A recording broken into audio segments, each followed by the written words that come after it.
कोई परेशानी नहीं। 4 घंटे आप बढ़िया आराम से बैठ के देख सकते हो।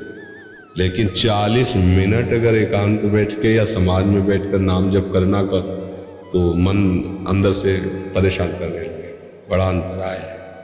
तो इसको संभाले मन को पहले प्रारंभिक, क्योंकि मानसिक प्रारंभिक जप में नहीं आता, ये तो सिद्ध कोटि के अंतर्गत आता है। जिसका मानसिक जप चलता है वो सिद्ध कोटि की अवस्था की तरफ पहुंच रहा है, उसका कोई प्रयास नहीं।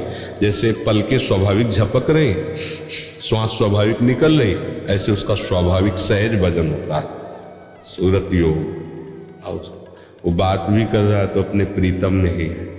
जैसे हम आपसे बात कर रहे हैं, पर आपका यदि चित्त विषयों में आसक्त है, संसार में आसक्त है, तो आप बात हमारी सुन रहे हो, लेकिन अंदर की रील वहीं चलेगी संसार में। ऐसे सिद्ध भक्तों की आंतरिक रील प्रिया प्रीतम में चलती है, श्यामा प्यारी में।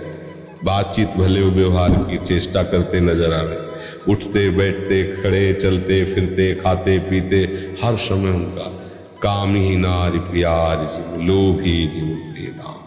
हाँ, ऐसे जैसे कामी पुरुष कोई चेष्टा थोड़ी करता है, अंदर से उसका चिंतन कामनी का होता है। लोभी पुरुष धन के लिए कोई ध्यान लगाना कुछ ऐसा नहीं, स्वाभाविक उसका ध्यान धन में है। ऐसे ही परम धन प्रियालाल में उपासकों का मन समर्पित हो जाता है। इसलिए प्रारंभ में मन को छूट न दे, उसका अभ्यास जरूर करावे।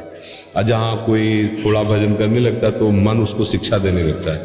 मानसिक में बहुत लाभ है, और जहाँ मानसिक में आप थोड़ा करेंगे तो भाग जाएगा वो खत्म वो प्रपंच में। क्योंकि मन से भजन करने का मतलब ठीक मन पंगु होकर उसी नाम में लगे, उसी मंत्र में लगे। और जब मन में प्रेम का आवेश हो जाता है, फिर सब साधनों का फल मिल जाता है और निरंतर भजन स्वयं मन करने लगता है।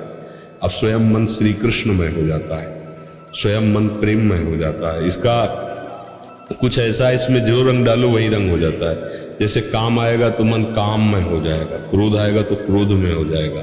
और अगर मन में नाम डाल दिया ना तो मन नाममय हो जाएगा। श्याम डाल दिया तो श्याम में हो जाएगा, राम डाल दिया तो राम में हो जाएगा। इसका स्वरूप ही ऐसा मन का है, इसमें जो पकड़ा दो वो वही अपने में तन्मय कर लेता है। समझ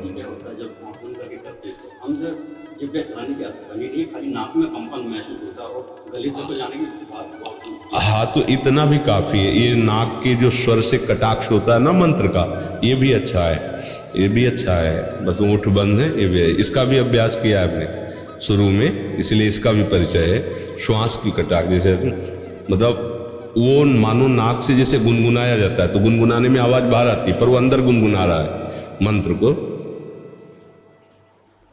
उस श्वास की हल्की कटाक्ष से मंत्र उच्चारण होता है। ठीक है, अच्छा है, करते रहिए।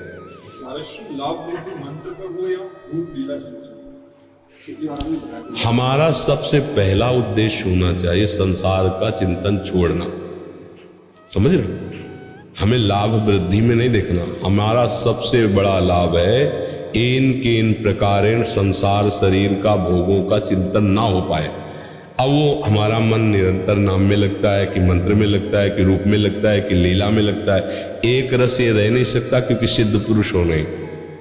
सिद्धावस्था जब आ जाती है तो अगर रूप में डूबा तो कई घंटे रूप में डूबा है, नाम में डूबा तो कई घंटे नाम में डूबा हुआ है।